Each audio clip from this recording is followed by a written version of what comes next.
Assalamualaikum, salam sejahtera. Berita perdana edisi 7 September 2021 bersama saya Faris Izzat Syahrudin. Dan saya Nurul Hidayah Nawai. Kita saksikan paparan utama malam ini.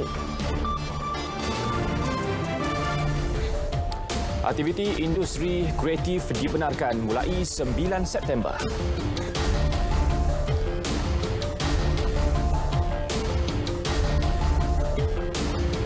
Pemberian vaksin kepada pelajar sekolah di Muktamad Khamis ini.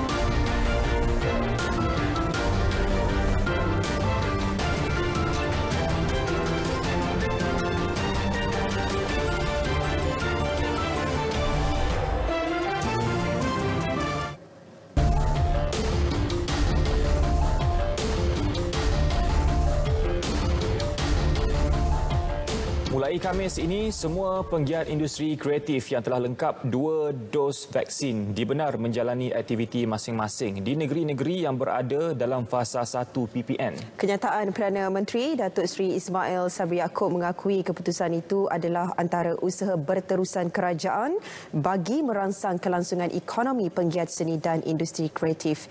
Kelonggaran meliputi 8 aktiviti, masing-masing adalah pembangunan dan penyiaran kandungan kreatif secara rakaman juga secara siaran langsung.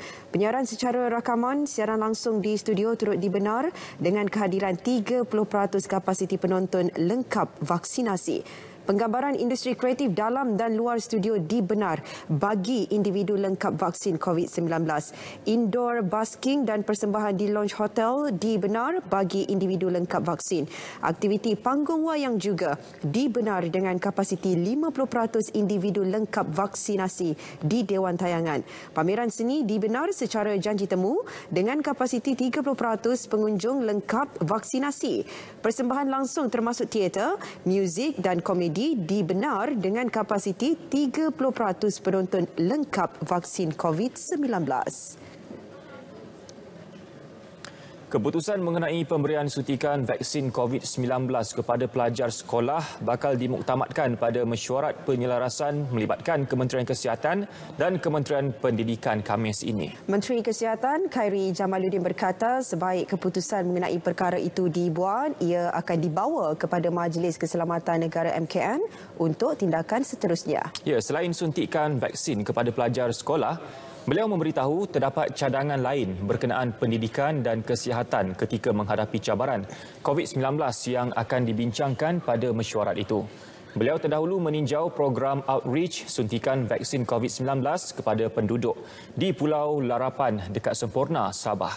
Khairi turut memuji kesedaran kepentingan vaksinasi COVID-19 dalam kalangan penduduk di kawasan pulau dan pedalaman di Sabah yang menurutnya berada pada tahap yang tinggi pada masa ini. Kempen ataupun program-program outreach ini dapat kita teruskan, dan saya nak bagi tahu bahawa kita bagi vaksin kepada semua. Kita tidak tolak sesiapa pun.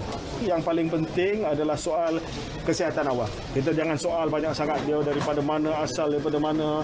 Kalau sekiranya mereka penduduk di Malaysia, saya harap mereka akan keluar, tampil dan hadirkan diri di mana-mana PPV ataupun program seperti ini. Baik, seperti dijanjikan Menteri Kesihatan semalam, hari ini 480 silinder oksigen dan 48 oksigen regulator dihantar ke Sabah. Menurut Khairi Jamaluddin, turut diterbangkan ke sana ialah stok ubat-ubatan. Peralatan perubatan tambahan ini merupakan sebahagian langkah kesiapsiagaan Kementerian Kesihatan Malaysia dalam menghadapi trend peningkatan kes COVID-19 di Sabah. Penghantaran semua keperluan tersebut dibuat dengan kerjasama Kementerian Pertahanan melalui Tentera Udara Diraja Malaysia TUDM. Jelas Khairi, silinder oksigen merupakan sumbangan Credo Foundation, manakala oksigen concentrator disumbangkan Yayasan Bursa Malaysia. Beberapa syarikat swasta lain turut menyumbang daripada aspek logistik. Sebanyak 68.8% atau 16.1 juta individu daripada populasi dewasa di negara ini telah melengkapkan suntikan vaksin COVID-19 setakat semalam. Sementara itu, 313,751 dos vaksin diberikan semalam, menjadikan jumlah kumulatif pemberian vaksin kini 36.74 juta dos. Berikut data harian vaksinasi mengikut negeri.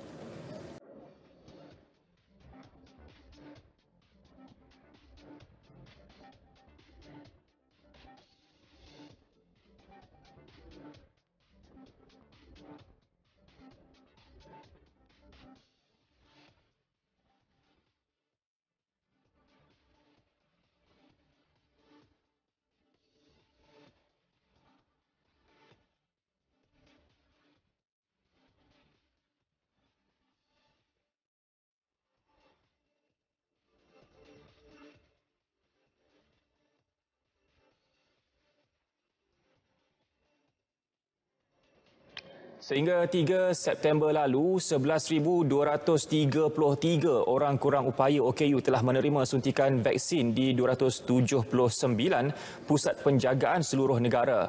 6,988 individu telah menerima dos pertama dan 4,245 untuk dos kedua. Kebanyakan OKU yang menghuni di pusat jagaan telah diberikan vaksinasi di fasiliti jagaan masing-masing menerusi pusat pemberian vaksin PPV bergerak. Kita ikuti laporan wartawan Mohan Chinasami yang meninjau program vaksinasi outreach di Pusat Jagaan Titian OKU Nur, Rawang, Selangor.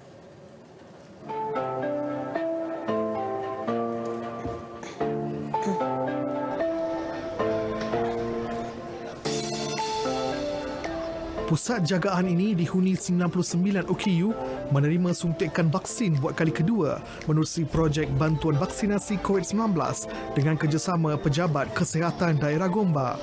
Hari ini 90 OKU menerima suntikan dos kedua, manakala 9 lagi untuk dos pertama.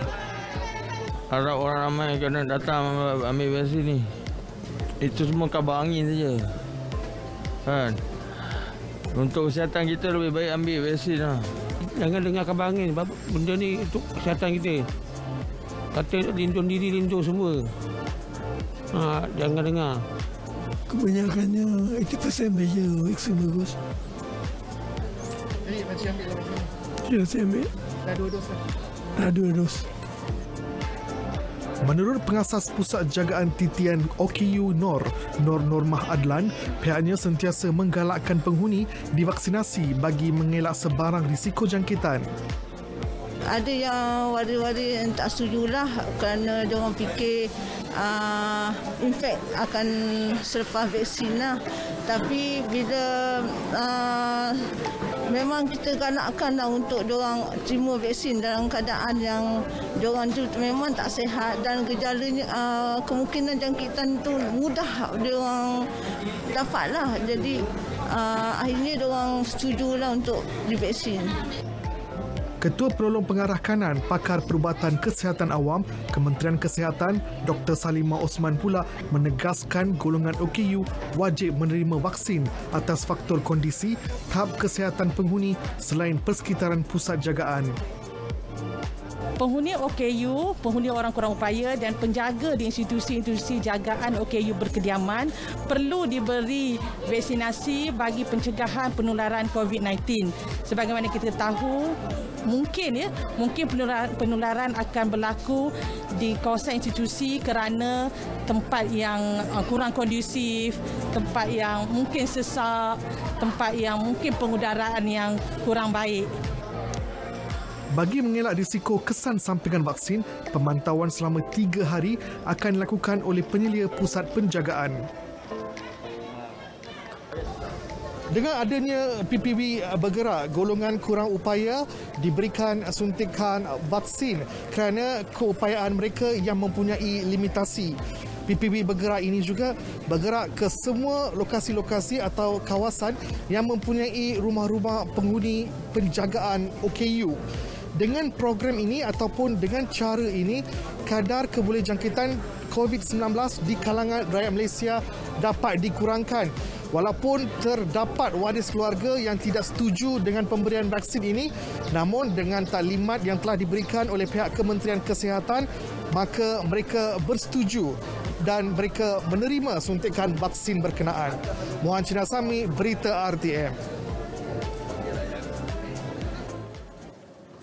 Penetapan harga runcit maksimum untuk set kit ujian kendiri COVID-19 pada harga RM19.90 dipatuhi kebanyakan peniaga. Bagaimanapun, menurut Timbalan Menteri Perdagangan Dalam Negeri dan Hal Ehwal Pengguna, Datuk Rosul Wahid, bermula 12 September ini pihaknya akan terus mempertingkatkan pemeriksaan dengan tindakan lebih tegas berdasarkan Akta Kawalan Harga dan Anti Pencatutan 2011. Jelasnya, berdasarkan pemeriksaan di 135 premis, terdapat 2 peniaga yang menjual di bawah paras harga kawalan. Selain 3 premis, menjual melebihi harga kawalan.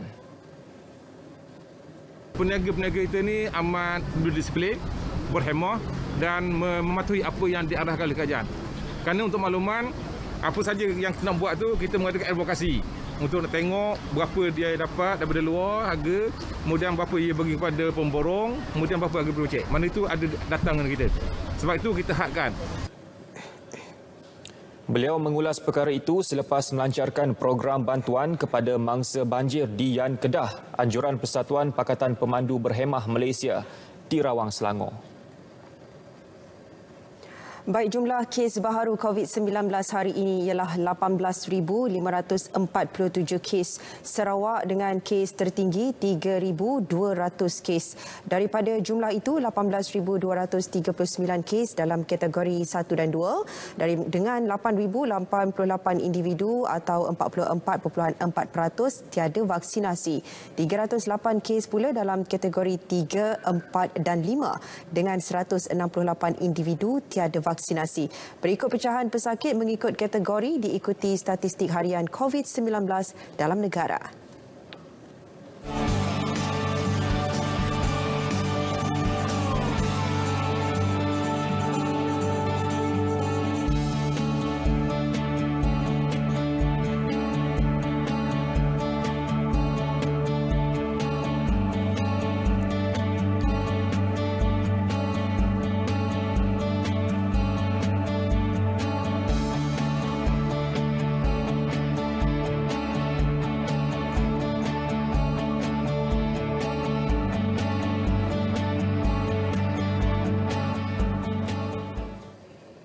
Angkatan Tentera Malaysia ATM sedia membuka dan menambah hospital medan di negeri-negeri memerlukan. Menurut Menteri Kanan Pertahanan Datuk Seri Syamuddin Hussein, agensi itu hanya menunggu lampu hijau daripada Kementerian Kesihatan KKM untuk berbuat demikian. Datuk Seri Syamuddin dalam muat naik di Facebook memaklumkan ATM komited memperkukuh kerjasama dengan KKM dalam memerangi COVID-19. Salah satunya hospital medan di Hospital Sultanah Aminah Johor yang kini memasuki hari ke-79 operasi. Setakat ini lebih 900 pesakit dirawat di situ dengan 877 daripadanya telah sembuh. Kesan langsung pandemik COVID-19 kepada ekonomi rakyat jika tidak ditangani sebaiknya akan mencipta masalah berangkai seperti kesan sosial dan psikologi. Menyedari hal itu, Tourism Malaysia prihatin dengan nasib menimpa pemain industri pelancongan di Pulau Tioman lantas mengambil inisiatif termampu dengan turun padang menyampaikan sumbangan. Laporan wartawan Rozihanis Abdul Rahman.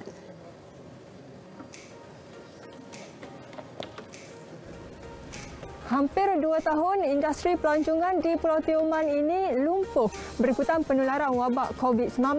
Namun nasib pemain industri pelancongan di Pulau Peranginan ini tidak pernah dipinggirkan.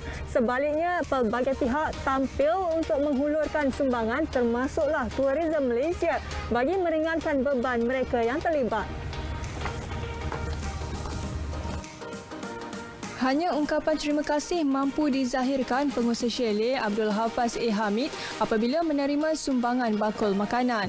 Setelah kehilangan punca pendapatan, kehidupannya sekeluarga banyak bergantung kepada hasil bercucuk tanam dan hasil laut selain terpaksa menggunakan wang simpanan. Chalet yang diusahakannya sejak 30 tahun lalu sudah lama sepi tanpa pengunjung. Kerajaan Malaysia dan Kerajaan Pahang sendiri melalui Yang Amat Berhormat Menteri Besar Pahang telah banyak membantu kami sebenarnya dari segi bantuan dan sebagainya. Juga pihak TDA dan sebagainya, ya, kerajaan tempatan, Tok 4 semua banyak membantu kami. Pemandu pelancong Musa Said pula terpaksa beralih kerjaya sebagai buruh untuk menampung kehidupan bersama 7 ahli keluarganya. Justru katanya, sumbangan sebegini amatlah dihargai, malah sedikit sebanyak mengurangkan beban yang ditanggung. Dengan bantuan yang kita orang terima dari Tourism Malaysia dan Tourism Pahang ni, orang kata bolehlah meringankan beban kita sedikit sebanyak. Kira untuk kelangsungan perbankan harian je lah. Untuk takat untuk 2-3 hari ni alhamdulillah lah, dengan bantuan yang kita terima ni alhamdulillah. Pengusaha bot pelancong di Kampung Tekik, Muhammad Syahadan Zainal Abidin turut menghargai sumbangan dan keprihatinan Tourism Malaysia. Dia kini hanya bergantung kepada hasil laut sebagai sumber pendapatan.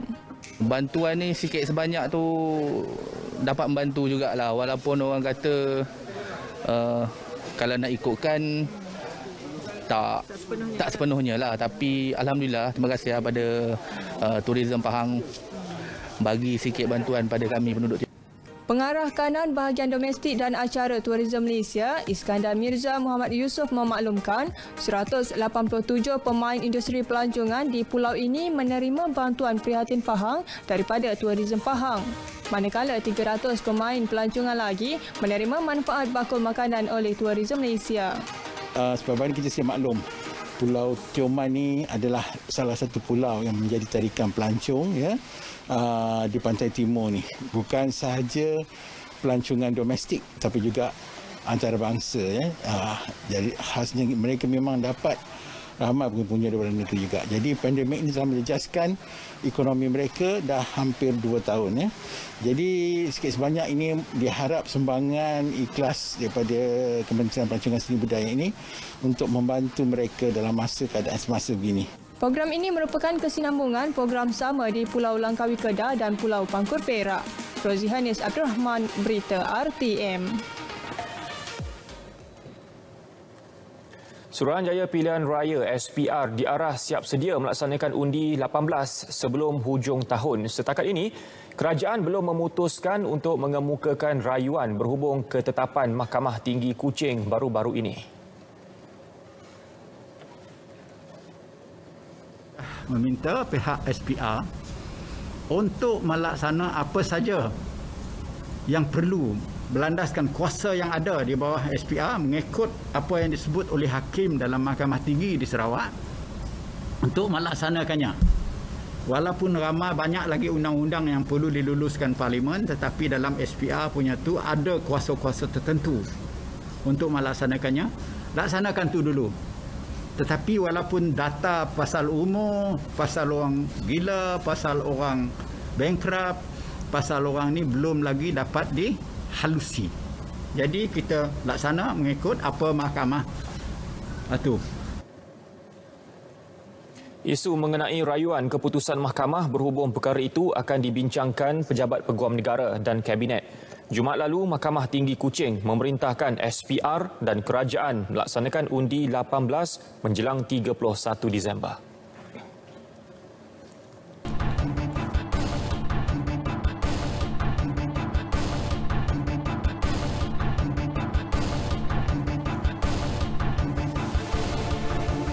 Baik, kita ke perkembangan ekonomi. Rizab antarabangsa Bank Negara setakat 30 Ogos meningkat kepada $116.3 bilion Amerika.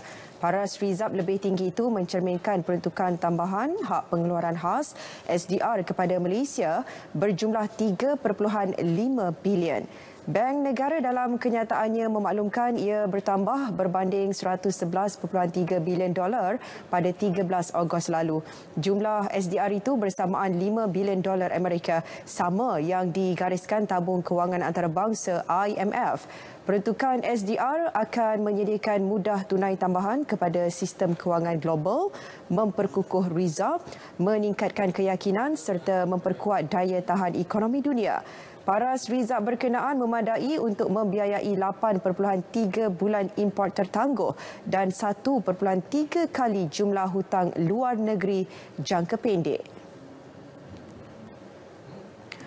Malaysia meletakkan keutamaan untuk membangunkan kembali ekonomi selain menempatkan negara pada kedudukan lebih kukuh dengan ekonomi yang lebih kompetitif. Menteri di Jabatan Perdana Menteri Ekonomi, Datuk Seri Mustafa Mohamad, mengakui cabaran yang dihadapi negara sejak 18 bulan lepas turut memberikan peluang kepada kerajaan untuk mengkaji semula dasar dan strateginya.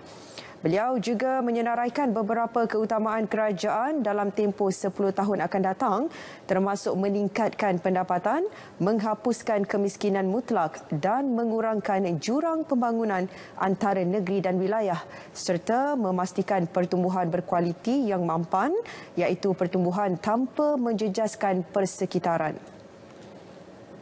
Ensuring quality growth, which is sustainable, growth which will not compromise the environment. 3.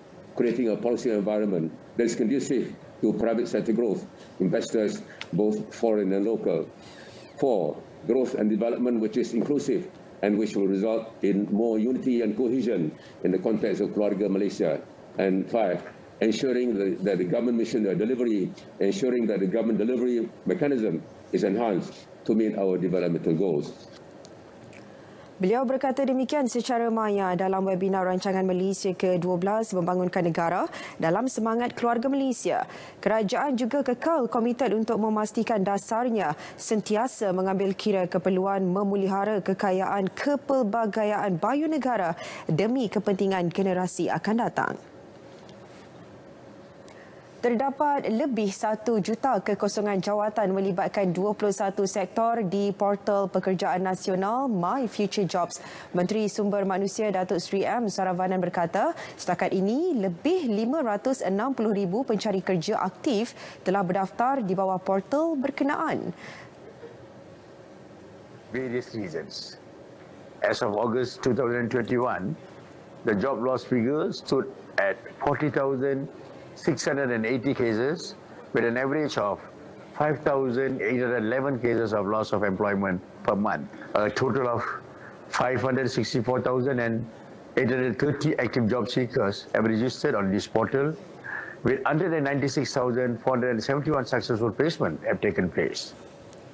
Datuk Seri M. Saravanan menyatakannya dalam ucap tama Forum Pekerjaan Awam Antarabangsa 2021 secara maya. Forum anjuran perkesa itu bagi membangunkan semula sektor buruh negara.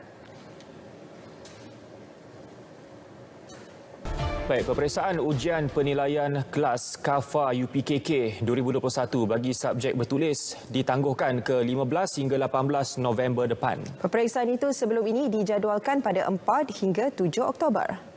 Ya, kenyataan Menteri di Jabatan Perdana Menteri Hal Ehwal Agama Idris Ahmad memaklumkan keputusan dibuat selepas mengambil kira situasi semasa serta nasihat Kementerian Kesihatan KKM, Kementerian Pendidikan KPM dan Kebenaran Majlis Keselamatan Negara MKN.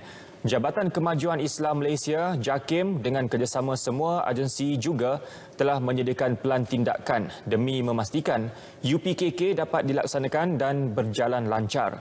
Selaras dengan keputusan Menteri Kanan Pendidikan untuk membuka sesi persekolahan pada 3 Oktober secara berperingkat bermula dengan kelas peperiksaan mengikut perincian Pelan Pemulihan Negara PPN, JAKIM telah membuat keputusan untuk membuka sesi persekolahan bagi calon peperiksaan UPKK bermula pada tarikh sama mengikut ketetapan tersebut. Namun hanya petugas peperiksaan yang telah lengkap 2 dos vaksin sahaja dibenarkan untuk bertugas di semua pusat peperiksaan. Pengembala lembu yang disyaki merogol, meliwat dan membunuh seorang wanita di Pulau Pinang hujung bulan lalu didakwa. Ketika proses pertuduhan di Mahkamah Magistrate Butterworth, M. Kiru Bakaran bagaimanapun tidak membuat sebarang pengakuan. Mengikut kertas pertuduhan, Kiru Bakaran didakwa membunuh Li Ling Ti ketika pecah masuk ke rumah mangsa di Taman Seruling Emas Nibong Tebal 28 Ogos lalu. Dia kemudiannya dituduh menyembunyikan mayat di bawah katil. Ketika disoal siasat, tertuduh didapati gagal ujian saringan air kencing. Dia tidak dibenarkan diikat jamin dan kes disebut semula 8 November nanti.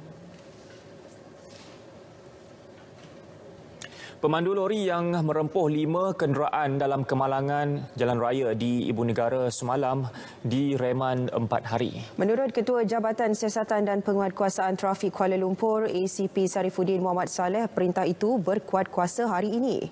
ACP Sarifuddin memaklumkan pihaknya menyiasat kes terbabit mengikut Seksyen 44-1A Akta Pengangkutan Jalan 1987.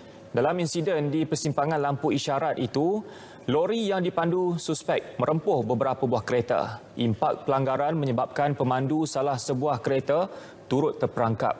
Pemeriksaan awal mendapati lelaki berusia 25 tahun itu positif dadah. Bekas Pengerusi Tabung Haji Datuk Seri Abdul Aziz Abdul Rahim masih belum bebas daripada pertuduhan rasuah dan pengubahan wang haram. Perbicaraan kes berkenaan juga masih berjalan di mahkamah. Kenyataan Suruhanjaya Pencegahan Rasuah Malaysia SPRM menegaskan kenyataan Peguam Bela Amir Hamzah Arshad mengenai laporan analisis kewangan SPRM hanya berbentuk hujahan. Malah keputusan berkaitan pertuduhan juga belum diputuskan mahkamah. Sehubungan itu, SPRM berharap orang ramai tidak membuat sebarang spekulasi berhubung kes berkenaan kerana masih dalam perbicaraan sebelum mahkamah mendengar hujahan balas pihak pendakwaan pada 6 Oktober depan. Datuk Seri Abdul Aziz yang juga ahli Parlimen Baling dihadapkan ke Mahkamah Session Kuala Lumpur atas 13 tuduhan rasuah dan pengubahan wang haram. Bagaimanapun, pada 12 Mac lepas, Mahkamah Tinggi Kuala Lumpur menolak permohonannya untuk membatalkan kesemua pertuduhan terbabit. Orang ramai dinasihati terus mematuhi prosedur operasi standard SOP khususnya ketika berada di tempat awam walaupun telah mendapat suntikan vaksin COVID-19. Nasihat Pengarah Kesihatan Negeri Dr. Rosnani Mudin menerusi kenyataan itu susulan kes kematian seorang pesakit yang disahkan positif COVID-19 pada Ahad lepas seminggu selepas divaksinasi. Ya, pesakit dari Pulau Mantanani yang meninggal dunia di Hospital Kota Belud mempunyai sejarah penyakit darah tinggi dan kolesterol tinggi. Ketika tiba di hospital, pesakit berusia 56 tahun itu hampir tidak sedarkan diri dan menunjukkan kadar pernafasan yang laju. Dr. Rosnani menjelaskan pesakit disahkan meninggal dunia akibat kegagalan pelbagai organ. Bagi mencegah jangkitan, badan memerlukan sekurang-kurangnya 14 hari selepas suntikan vaksin untuk membentuk antibodi. Baik saudara, untuk perkembangan sukan malam ini kita bersama dengan Akhtar. Silakan, Akhtar.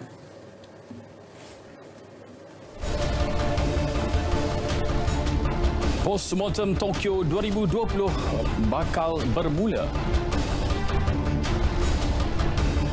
Kane mampu langkah rekod baru bersama England.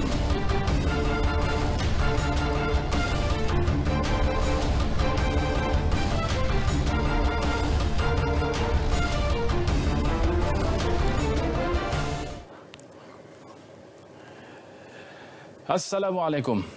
Postmortem Sukan Olimpik Tokyo 2020, Majlis Sukan Negara MSN ketika ini sudah mula mendapatkan laporan daripada jurulatih dan pegawai terlibat bagi tujuan postmortem tersebut. Menurut Ketua Pengarahnya, Datuk Ahmad Syapawi Ismail, sebaik selesai menerima laporan berkenaan, satu bengkel khas akan dianjurkan bersama Persatuan Sukan Kebangsaan. Tambah Datuk Syapawi, Jawatan Kuasa Penilaian dan Penambahbaikan Olimpik serta Paralimpik Tokyo 2020 akan melihat hasil laporan dan maklum balas diberikan oleh pihak berkepentingan seperti MSN, Persatuan Sukan Kebangsaan, Institut Sukan Negara, Majlis Olimpik Malaysia dan Majlis Paralimpik Malaysia. Rumusan daripada jawatan kuasa itu bakal dibentangkan kepada Menteri Belia dan Sukan Datuk Seri Ahmad Faizal Azumu untuk dijadikan panduan bagi perancangan menghadapi Olimpik dan Paralimpik seterusnya.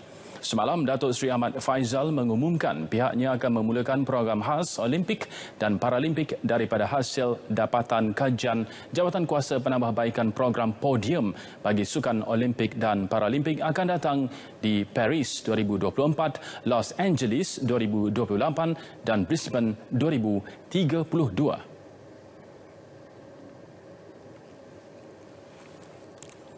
Sementara itu, Menteri Belia dan Sukan Datuk Seri Ahmad Faizal Azumu memaklumkan 3 agenda bakal dilaksanakan bagi menghadapi Tamasya Olimpik dan Paralimpik Paris 2024. Menurut beliau, perkara pertama ialah penubuhan jawatan kuasa penilaian dan penambahbaikan untuk menilai secara keseluruhan pelaksanaan program Road to Tokyo.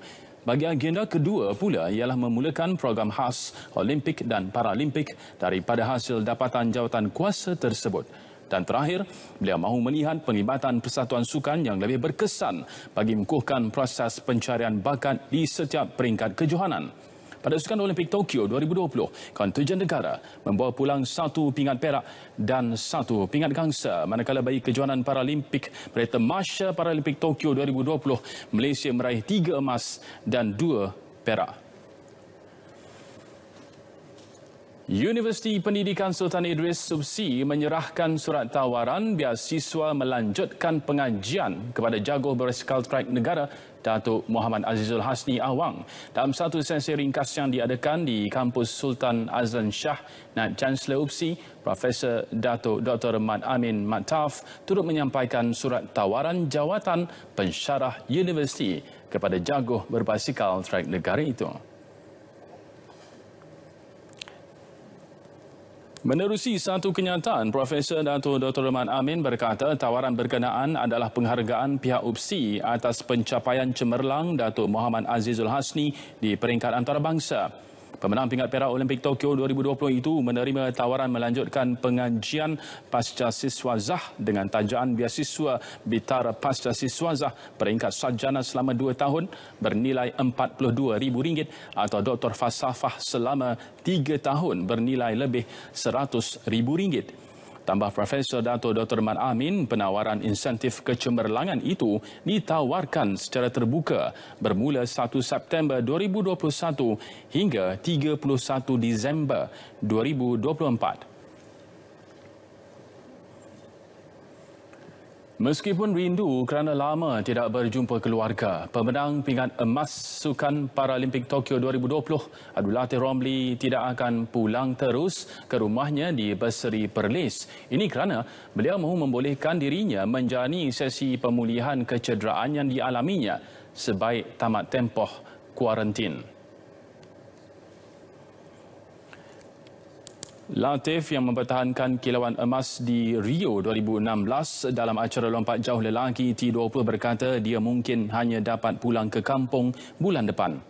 Menurutnya yang tiba di tanah air semalam, kecederaan pangkal pahanya mungkin akan mengambil masa seminggu atau 2 minggu untuk kembali pulih. Ada koyak sikit 2.5 cm dan macam test tu ya, dia tak serius sangat. Di Tokyo, Latif melakukan lompatan sejauh 7.45 meter sekaligus memastikan pingat emas kekal miliknya. Yang banyak mendoakan kejayaan saya dan atlet Paralimpik yang lain, dan saya juga nak ucapkan terima kasih kepada family saya, coach dan saya punya rakan-rakan, dan tak lupa juga kepada sponsor yang banyak membantu bagi sokongan apa semua. Juga nak ucapkan terima kasih banyak-banyak. Insiden pingat emas dan rekod dunia jago lontar peluru para negara Muhammad Ziad Zulkefli dinafikan pada Sukan Paralimpik 2020 nyata mengecewakan peminat tanah air. Akibat terbawa-bawa dengan perasaan itu, terbitlah kecaman demi kecaman di media sosial. Turut menjadi mangsa adalah atlet Ukraine yang menjadi pesaing Ziad di Tokyo. Menurut Ziad, dia menghargai segala sokongan yang diberikan rakyat Malaysia, namun sikap sesetengah individu yang mengecam negara lain tidak seharusnya berlaku. Bagi saya, kita tak perlu kecam kecam Ethnic Ukraine sebab dia pun kategori sama dengan saya. Dia pun, saya rasa kalau orang kecam dia tu, dia macam, saya rasa juga kecaman tu pahit sebenarnya nak terima satu kecaman tu kan. Kalau boleh lah kita sebarkan benda positif lah, benda baik, bagi biar nampak kita, bangsa kita adalah atau negara kita adalah negara yang terbaik, dan bagi kata-kata positif untuk kita sentiasa menjadi negara yang orang pandang, wah, Malaysia the best. Apa ni lah, bila kat media sosial, Malaysia the best. Zian yang melanggar rekod baru dunia di Tokyo dibatalkan penyertaan susulan protes dari kem Ukraine kerana lewat memasuki bilik persediaan. Pinggan emas kemudian menjadi milik atlet negara itu, Maxim Koval. Tidak timbul isu tiada bantuan kepada bekas atlet para Muhammad Radwan Emery. Ini tegas Ketua Pengarah Majlis Sukan Negara, Datuk Ahmad Syapawi Ismail. Menurut beliau, MSN telah menawarkan Muhammad Radwan untuk bekerja bagi membantu pasukan para olahraga, tetapi ditolak atas komitmen beliau kepada keluarga. Sepanjang terlibat dalam program MSN, Muhammad Radwan pernah menerima RM4,500 sebulan di bawah program Podium. Pada tahun 2020 hingga kini, Muhammad Radwan telah dilantik sebagai penggerak sukan para olahraga bagi mencari bakat-bakat baru di negeri Selangor dengan bayaran RM350 sebulan. Sepanjang bergelar atlet, Muhammad Radwan Emery pernah mewakili negara menyertai beberapa tamasya sukan seperti Sukan Para ASEAN pada 2007 hingga 2017 dan Para ASEAN 2010 dan 2014 selain Sukan Paralimpik 2008 di Beijing. Beralih ke perkembangan Liga Premier, Sarawak United memilih laluan sukar untuk bergelar juara Liga musim ini selepas tewas mengejut 0-1 kepada Kuching City FC di Pasir Gudang petang tadi. Keputusan itu menyaksikan skuad kendalian Elevarasen kini hanya dipisahkan 2 mata daripada pasukan di tangga kedua Negeri Sembilan. Dalam perlawanan tersebut, Sarawak United dilihat lebih banyak menguasai perlawanan namun gagal mendapatkan sebarang jaringan. Separuh masa kedua menyaksikan serangan bertali arus, pelawat juga gagal menemui penyudah. Memasuki 10 minit terakhir, The Cats mula menampilkan aksi menyerang dan hasilnya Muhammad Alif Hassan berjaya meledak gol pada minit ke-84. Kini pemberuan juara Liga Premier musim ini masih terbuka dengan aksi antara Sarawak United dan Negeri Sembilan Jumaat ini bakal menjadi penentu kedudukan buat kedua-dua pasukan. Pengerusi Jawatan Kuasa Belia Sukan Komunikasi dan Multimedia Perak Khairul Syahril Muhammad mengesahkan akan meletak jawatan sebagai ahli Lembaga Pengarah Perak FC. Beliau bagaimanapun menafikan laporan yang mendakwa peletakan jawatan itu adalah susulan prestasi buruk pasukan tersebut. Jelas Syahril, beliau sebenarnya memang sudah lama berhasrat untuk melepaskan jawatan tersebut. Selain beliau, seorang lagi ahli Lembaga Pengarah Perak FC, Datuk Syam Mat Sahad, turut akan mengundur diri daripada pasukan Perak FC dan Persatuan Bersepak Perak PAFA. Ahli Dewan Undangan Negeri Bota itu berkata segala urusan peletakan jawatan secara rasmi akan dilakukan selepas beliau selesai menjalani kuarantin menghadiri persidangan Dewan Undangan Negeri Perak minggu lepas. Perak FC mengalami episod hitam apabila tersingkir ke Liga Premier musim depan. Lebih perit ia berlaku sempena sambutan 100 tahun pasukan itu pada tahun ini. The Boss Kaurus kini berada di kedudukan kedua tercorat dengan mengumpul 13 mata hasil 3 kemenangan, 4 seri dan 14 kekalahan. Persiapan skuad belia negara bagi menghadapi kelayakan Piala Asia bawah 23 tahun 2022 terus berjalan lancar. Terbaharu, pasukan berkenaan mencatat keputusan seri tanpa jaringan menentang pasukan Liga Premier skuad projek FAM MSN dalam aksi persahabatan kedua semalam. Menurut pengendali skuad belia negara, Brad Maloney, beliau berpuas hati dengan prestasi 27 pemain yang mengikuti sesi latihan fasa 1 yang bermula 30 Ogos hingga 7 September lalu.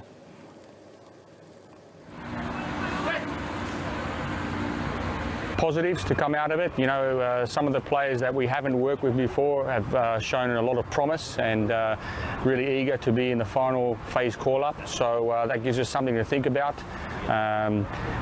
Some of the players have been quite impressive in both matches and really trying to implement in the match what we've done on the training. Sementara itu, pengendali skuad perancangan FAM MSN Yusi Cik lah akui pasukan Malaysia mampu menyerlah dalam kempen kelaikan Piala Asia pada kali ini.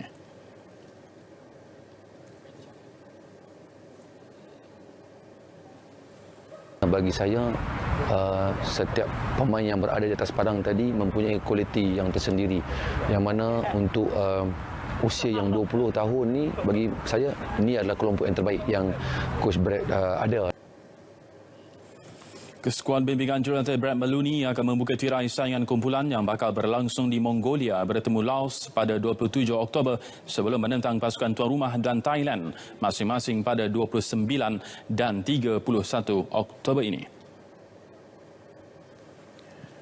Edisi Sukan 7 September berakhir di sini. Saya Muhammad Akhtar Haji Hamzah. Assalamualaikum, salam sukan buat semua dan insya-Allah kita jumpa lagi.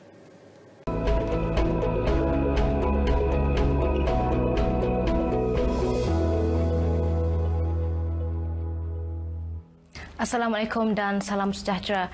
Ribut tropika Konson masih lagi berada di sekitar Kepulauan Filipina, kini bergerak ke arah barat-barat laut dengan kelajuan kira-kira 15 km per jam. Buat masa ini, ribut tropika ini masih lagi tidak memberi sebarang kesan signifikan terhadap rantau negara kita. Melalui paparan imej kamera radar semasa pula diperhatikan, keadaan hujan lebat beserta petir masih lagi sedang berlaku di negeri Perlis, Kedah, Kelantan, Pahang dan juga melibatkan daerah Mersing negeri Johor yang dijangkakan akan beransur reda dalam tempoh 1 ke 2 jam sahaja lagi. Di negeri Sabah dan Sarawak pula, keadaan cuaca sedikit lembap ketika ini dengan hujan lebat beserta rebut petir sedang berlaku di sekitar bahagian barat dan juga tengah negeri Sarawak. Manakala untuk negeri Sabah pula, keadaan cuaca lembap ketika ini lebih tertumpu melibatkan bahagian pedalaman pantai barat Kudat dan juga sandakan negeri Sabah, termasuklah wilayah Persekutuan Labuan yang dijangkakan masih lagi boleh berterusan sehingga ke lewat malam nanti.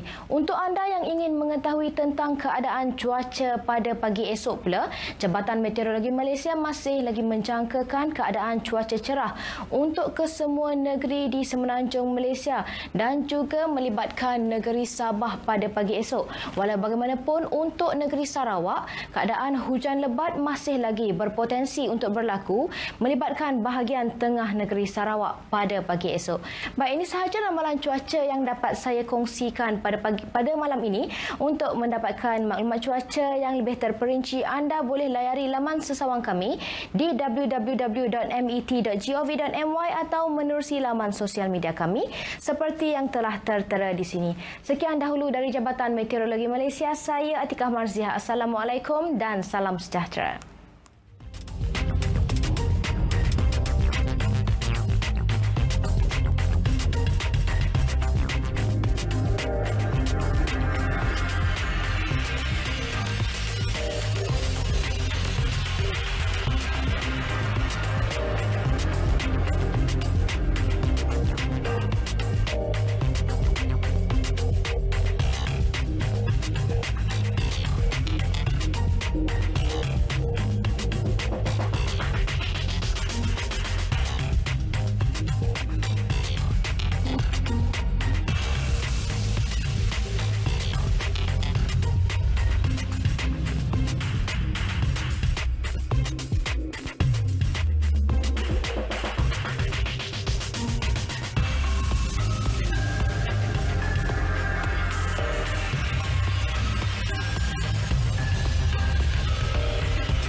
Baik, kita ke perkembangan seterusnya. Pendirian Malaysia terhadap pentadbiran baharu Afghanistan yang diterajui Taliban akan diputuskan pada mesyuarat Kabinet Jumaat ini.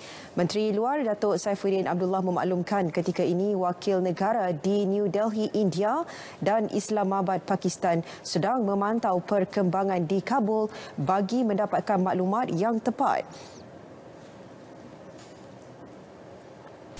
Kita juga berhubung dengan negara-negara lain yang terlibat dalam rundingan-rundingan yang sebelum ini pun yang terlibat dengan rundingan dengan Afghanistan. Petang ini saya akan menelefon Menteri Luar Qatar untuk mendapatkan sedikit maklumat dari sudut itu, pandangan dia lah. Kita ni nak dapatkan pandangan dari semua pihak kerana Qatar ada peranan yang tersendiri. Saya juga akan berhubung dengan Susah Agung OIC untuk melihat apakah perancangan OIC dalam ehwal Afghanistan. Selain pandangan negara lain, Malaysia turut mengambil pendapat daripada beberapa pertubuhan bukan kerajaan. Datuk Saifuddin turut memaklumkan kedutaan Afghanistan di Kuala Lumpur masih kekal dan dutanya juga tidak diminta pulang. Dua rakyat Malaysia yang berada di Kabul dan berkhidmat dengan organisasi kemanusiaan antarabangsa sentiasa dipantau pejabat Suruhanjaya Tinggi Malaysia di New Delhi, terutama dari aspek keselamatan. Datuk Saifuddin melawat Pusat Surantau Asia Tenggara bagi mencegah keganasan di ibu negara. Kementerian Wilayah Persekutuan mempertimbangkan untuk meneruskan bantuan lesen percuma melalui skim Wilayah Bebas Berniaga tahun hadapan. Inisiatif dijangka diteruskan setelah ia didapati berkesan membantu penjaja kecil. Menurut menterinya Datuk Seri Dr. Syahidan Kasim, perkara itu akan diperhalusi dan dimuktamad dalam tempoh terdekat. Dan kita ada penambahkan yang satu di BKL akan umumkan dari masa ke masa. Jadi kita bahkan saja bagi ruang untuk mereka berniaga, tetapi kita juga bagi mempermudahkan untuk mereka berniaga. Datuk Seri Dr. Syahidan ditemui pada majlis penyampaian bantuan bako makanan My Food at Wilayah di Ibu Negara. Skim Wilayah Bebas Berniaga yang mula diperkenal pada 15 November tahun lalu berkuat kuasa sehingga hujung tahun. Kementerian Alam Sekitar dan Air KASA menetapkan 10 sasaran utama untuk dicapai dalam tempoh 100 hari pertama seperti yang ditetapkan Perdana Menteri Datuk Seri Ismail Sabri Yaakob. Menurut menterinya Datuk Seri Tuan Ibrahim Tuan Man, sasaran utama itu melibatkan dua sektor iaitu sektor alam sekitar serta sektor air dan pembentungan. Bagi sektor alam sekitar, KASA menyasarkan untuk menggubal kerangka Undang-Undang Perubahan Iklim Negara dan menggubal struktur asas pusat inventori GHD negara. Di samping itu, membangunkan rangka kerja skim perdagangan karbon domestik, melancarkan Malaysia Plastic Sustainability Roadmaps dan melancarkan portal Green Jobs. Manakala bagi sektor air dan pembentungan, KASA mahu membangunkan mekanisme penetapan taraf air yang telus. Selain itu, menyasarkan 5 kawasan baharu projek wakaf air, meluaskan penggunaan sumber air pulih guna untuk industri, meluaskan kawasan liputan bekalan air dan pembentungan serta meningkatkan kadar rizab margin air nasional. Dan peranan KASA sangat banyak. Selain pada 10 sasaran utama yang mahu dicapai dalam tempoh 100 hari pertama, kita tak melaksanakan fungsi rutin seharian kita dan tugas-tugas asasi kita di peringkat Kementerian Alam Sekitar dan Air, seperti penguatkuasaan undang-undang pencegahan pencemaran, meminda akta berkaitan dengan yang relevan berhubung dengan soal pencemaran, memastikan semua projek kritikal seperti tempatan banjir dan pembaikan hakisan pantai dilaksanakan mengikut jadual, memenuhi obligasi antarabangsa dan membudayakan kesedaran rakyat terhadap agensi kelestarian alam. Di antara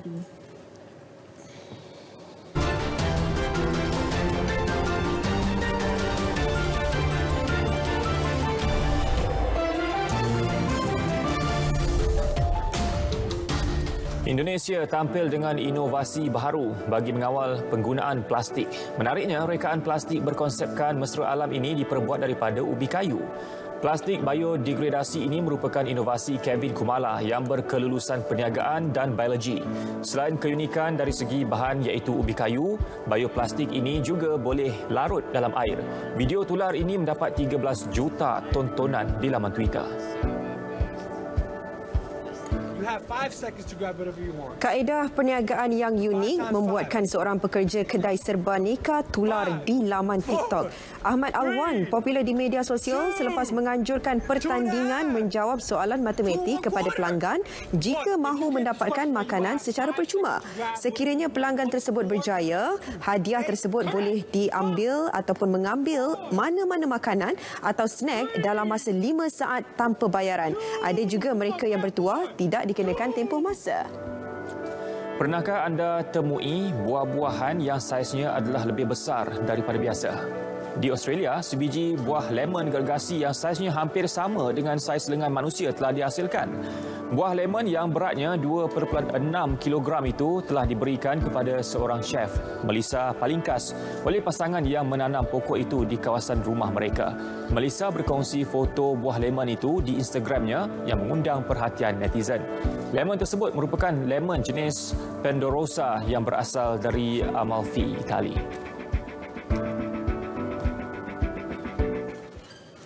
Baik, saudara, berita perdana edisi 7 September 2021 berakhir di sini. Mendepani pandemik COVID-19, marilah kita terus berganding bahu memulihkan negara. Kita semua keluarga Malaysia.